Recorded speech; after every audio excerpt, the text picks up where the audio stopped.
to third grade, it was like me and one other black kid. So we would spend the night over the other white kid's house. Man, the way they talk to their parents, you'd be like, oh no, we would never think of that. So fast forward to January 6th, 2021, we would never think of running up on a federal building of any kind and trying to bust in or break in to do something crazy, and without the expectation of getting shot, tased, or anything, killed, as folks getting killed out there. Well, and let's start with, even have thought of that. They would have been ready for us. Yeah. If that was the other way around, they would have been ready for us to run up and to do something. It would have been more than enough security up there waiting on us, Black Lives Matter or what the case might be. They would have been ready for us. Ready to tell us that Black lives don't matter. And let me show you why. Exactly. And that's what it would have been. But these folks, to think, that's what privilege looks like. I mean, even the most ignorant white person feels like they got more privilege than any black person. I mean, it just seems like they just like, I'm going to go down to the Capitol. That's my building. We're going to take it. We're going to go in there. We're going to set it straight.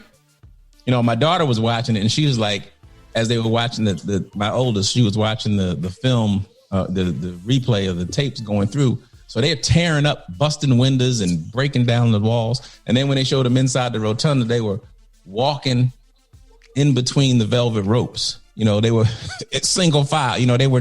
They wouldn't go outside the rope. She's like, maybe if they put them velvet ropes outside the Capitol, they might not have come in there. I don't know what kind of sense does that make? But it's just crazy, Chief. Well, what could the police have done? Nothing. Nothing. What can you? Not just the police, but anybody. What kind of defense can you have against people who ain't scared of dying? Well, you and sophisticated. Wait, I'm sorry. Channel. I'm so sorry, Mike. No problem. I don't think that they're afraid to die. They know nothing's going to happen to them. That's pretty much what happened. Yeah. Well, okay, that too. How do you police against the people who either aren't afraid to die or aren't worried about consequence? Where you're, right. What do you? I mean, how do you defend against that? How do you keep that orderly? How do you, when you have all the rules that you have to follow and they have none and they could care less? Well, you had a whole lot of dynamics going on that day. I'll just start from the time the folks went down. They started rather from the rally and made their way to the Capitol. Now, I've been down to the Capitol on several occasions on official business. And I can tell you, even in uniform with my name on a list that they were expecting me, you had to go through, it felt like 300 different checkpoints. I don't know when's the last time you've been on the Capitol, but even to get to certain parts of the outside, you still have to go through certain security checkpoints and the like. And then once you get up the steps or whichever entrance you're coming in, then there's another checkpoint there with armed guards who are telling you what to do, and there's signage telling you what's going to happen if you violate the perimeter of that security checkpoint. So even from that perspective, you've already started down the road of criminality when you're going past the various barriers and you don't have the authority to do so. And when I looked at the video of those crowds, what was really interesting was that you had members of all races in that crowd, which was, when you looked at QAnon, you saw quite a few Hispanic members of the community that were leading that charge. In fact, the young man who was garnering support for going to the Capitol and some other activities was an African American man. And so you had people of all races and creeds who are ardent supporters of the president. And certainly if that's your person, that's your person. And I get that. You have people that loved Obama, that love Bush, that love Reagan, and on down the line. However, the one thing that we can never lose sight of is civility and respect for the rule of law and order. Regardless of whether it was Hillary Clinton in office, Barack Obama, whoever the person is or was, you can't justify storming a secure building like that to make your point. Now there are a host of other ways to express your displeasure, which, we all know about. You could protest peacefully. Obviously you can take your frustration to the polls and vote, just a lot of other civilized way to express your displeasure. But again, what I said in the opening of the show, when you have that kind of lawlessness that results in the death of a police officer, that another officer was dragged down the steps and beaten with the American flag. I mean, there's no excuse for that. I don't care what side of the aisle you're on. There's absolutely no excuse for that. And I think what a lot of people are looking at now, Thinbad and Shannon, is what are going to be the consequences for participating in that activity? You had the young lady that stole the laptop, or allegedly stole the laptop from Nancy Pelosi's office. Speaking of Nancy Pelosi's office, people are really concerned that she was allowed out on bail. And you just have a lot of things that are concerning a lot of people, and not just Democrats, but you have quite a few Republicans that are also very disgusted with what they saw. Now, in terms of the police response, I mean, I think everybody agrees that was probably the absolute most chaotic scene that's ever been displayed on television in the past, 10 or 20 years in terms of lack of preparedness. I mean, I don't even have to get into that. You can just see it on the reruns yourself. The acting chief spoke in front of some of the congressional committees yesterday, and she was very forthright that they weren't prepared, that there were a lot of breakdowns in preparation, notifications, and the whole 9 yards. So who knows where that's going to go? But when you put it all in a bag, thin bag, and Shannon, and shake it up, what you had was a big mess. The law enforcement folks were completely outnumbered. They weren't prepared. They didn't have on the appropriate equipment. Once the folks got inside of the Capitol, you saw that not only did the police officer lose his life, but in defense of the congressional members, the Capitol Police detail fired and killed another lady who was there participating. So no matter how you look at this thing, this was an awful day. You had lives that were lost. You actually had people defecating in the Capitol building. I mean, come on, man. That's unacceptable. So I mean, when you get to a point where you have that kind of lawlessness, there have to be consequences. People have to be held accountable for that type of activity.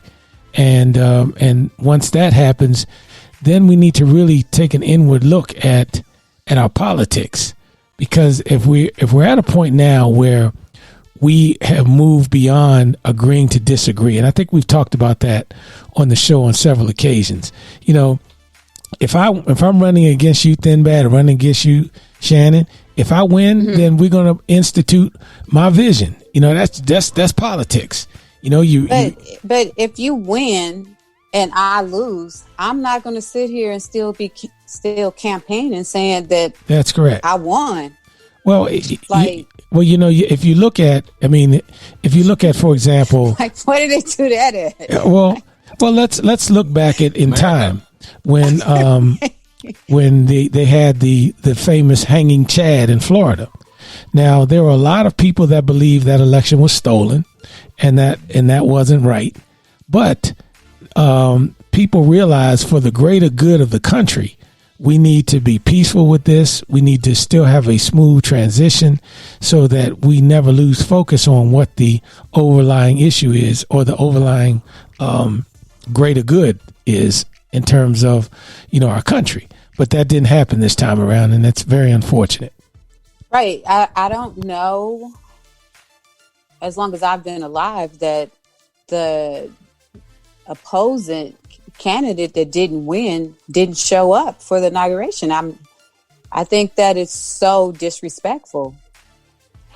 Well, you're dealing. The former president, obviously he danced to his own beat and did his own thing. But again, there have been many elections in the past where people have complained about, like the last election with Hillary Clinton. There were allegations that the Russians were involved, and you heard the various intelligence agencies that sort of verified that the Russians did attempt to interfere with the election and so forth. But again, you didn't have that type of response from the folks who were disappointed that Hillary Clinton didn't become the president. So I just think we really have to get back to a state of civility, if that's at all possible, because we can't keep having this type of response every time there's an election, because there's always going to be someone that loses, So you mean to tell me the next time we have an election and there's an issue, we're going to have, rioting and all this other kind of stuff? We can do so much better than that. Right. I don't. Go ahead. I don't get it. Wendell, we have like 2 great questions in there. If you want to grab those 2 questions, do you see them in your? I do not, because I'm all zoomed up here, so I haven't looked at the where Facebook is. They're basically saying that the police was not prepared. They did not think that they were going to react in this manner. Which, all I can say is, I know if Black Lives Matter was like walking down the street, they would have called in backup. SWAT. Ain't even got to be Black Lives Matter. Just about 3 or 4 Black lives. Just walking with a hood they on. They would have been prepared for that. Well, I can tell you from having to prepare for large scale events that normally there's a couple of things that go into preparing for the potential for civil disturbance. You obviously you want to gather as much intel as possible, and you want to always have available to you an overwhelming ability to bring in the resources that you need to overwhelm that uprising. So, for example, you may not necessarily want to stage all of your resources for a variety of reasons, because sometimes, just seeing a few people is enough of a deterrent to let the folks know that law enforcement is here and they're prepared to take action. Sometimes you need to have about 30,000 people out there. Or if you're not going to show all your resources, then you have them close by so that if things do go south, that they're available to respond within 5 to 7 minutes, or so that they can deal with whatever is supposed to happen. But the questioner is certainly accurate that there was a complete lack of command and control. And it certainly appears, especially with the remarks of the acting chief, that there was a complete lack of preparation. I got to tell you. I have a comment. The police, they basically saying that police are also part of the Proud Boys, the white KKK. And they really wasn't ready for it. They didn't think that this was going to go that bad. Well, let's get rid of that rumor that the police don't have folks in their ranks, and the military don't have folks in their ranks. In every organization, particularly large organizations, you're going to have people with a host of ideologies and issues and backgrounds. That's just human nature. You're going to have folks that are, supportive of militant left-wing groups and militant right-wing groups. That's been there forever. Allegedly, what's supposed to happen is that you're supposed to screen out extreme views in the hiring processes. That's where that's supposed to happen. And then, of course, after you become members of the military or law enforcement, it is possible that you can be exposed to individuals that get you to adhere to some of those ideologies. And that happens also. But, that's certainly not uncommon. And I'm talking about on both sides of the spectrum. You have folks that are extremely left